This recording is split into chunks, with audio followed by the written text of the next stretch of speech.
Masa ada komisaris yang rapat sebulan sekali, tantiemnya 40 miliar setahun.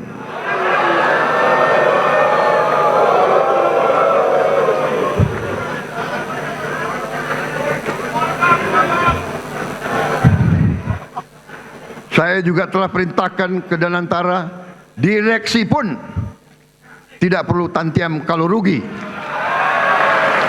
Dalam dunia bisnis, dalam dunia usaha kita mengenal istilah return on asset. Dalam bisnis dikatakan bisnis itu baik dan berhasil kalau return on asset adalah sekitar 12%. Katakanlah konservatif 10%. Katakanlah untuk bangsa Indonesia cukup 5%.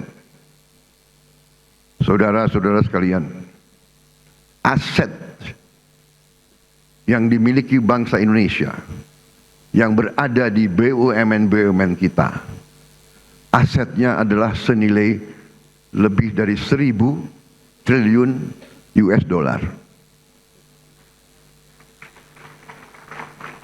Harusnya BUMN itu menyumbang kepada kita minimal 50 miliar dolar. Kalau 50 miliar dolar, APBN kita tidak defisit, saudara sekalian.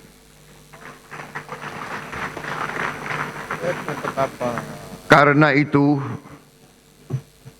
saya memberi tugas kepada Badan Pengelola Investasi Danantara Indonesia untuk membereskan BUMN kita.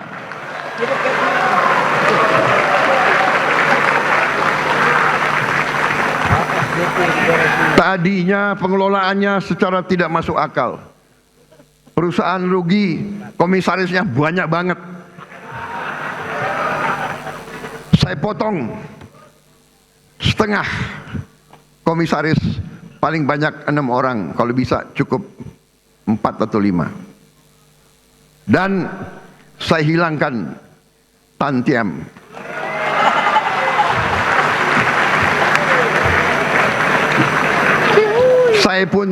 Saya pun tidak mengerti apa arti tantiem itu. Itu akal-akalan mereka saja. Dia memilih istilah asing supaya kita tidak mengerti apa itu tantiem. Saudara-saudara, masa ada komisaris yang rapat sebulan sekali, tantiemnya 40 miliar setahun.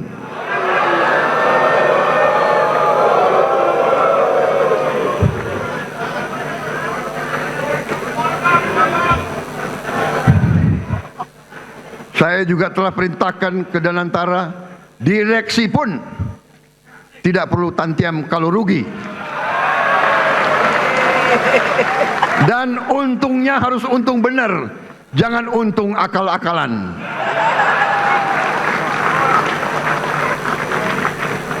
Kita sudah lama jadi orang Indonesia.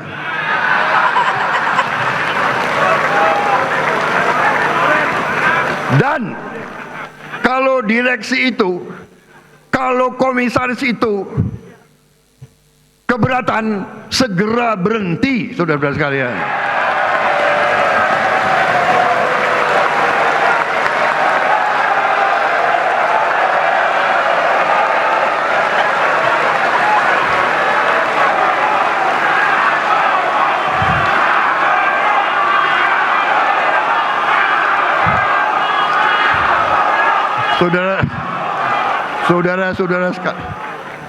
Saudara-saudara sekalian, pemilu masih lama.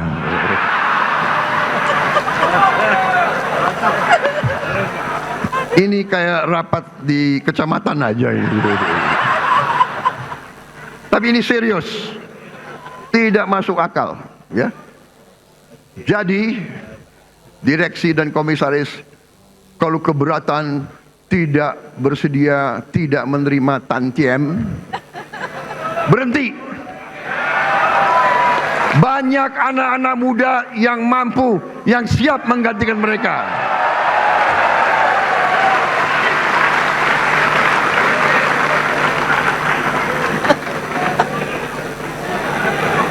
Saudara-saudara sekalian, setiap rupiah uang rakyat harus kita jaga, Jangan seenaknya main-main dengan uang rakyat, jangan seenak-enaknya. Kualitas belanja negara harus terus kita tingkatkan. Kita terus mendorong efisiensi belanja. Saudara-saudara, setiap rupiah harus memberi manfaat yang nyata. Belanja operasional yang tidak efisien dipangkas. Belanja negara harus memberi manfaat, menciptakan lapangan kerja, memperkuat daya beli, dan meningkatkan kualitas layanan publik. Peran APBN didorong untuk lebih proporsional. APBN kita utamakan untuk pemenuhan kebutuhan dasar dan layanan publik terbaik untuk rakyat, untuk aktivitas ekonomi bernilai tambah yang tinggi dan memberi keuntungan komersial. Peran Danantara harus dioptimalkan, termasuk melibatkan swasta nasional dan global secara sinergis dan kolaboratif. Kedepan belanja negara, baik belanja pemerintah pusat maupun transfer ke daerah, didesain menjadi satu kesatuan, sehingga transfer ke daerah bukan satu-satunya instrumen untuk mewujudkan pemerataan ekonomi dan kesejahteraan bagi seluruh rakyat Indonesia. Subsidi energi dan bansos terus didorong supaya lebih tepat sasaran, berbasis pada data tunggal sosial ekonomi nasional. Pembiayaan APBN harus dikelola secara prudent dan inovatif. Kita harus prudent mengelola utang, defisit, dan rasio utang dijaga pada batas aman. Keberlanjutan fiskal jangka menengah panjang adalah jangkar bagi stabilitas ekonomi dan kesejahteraan rakyat. Kita akan terus mendorong skema pembiayaan yang lebih kreatif dengan memberdayakan peran Danantara dan swasta sebagai motor penggerak pertumbuhan ekonomi, penciptaan lapangan kerja, peningkatan investasi serta penguatan inovasi pembiayaan.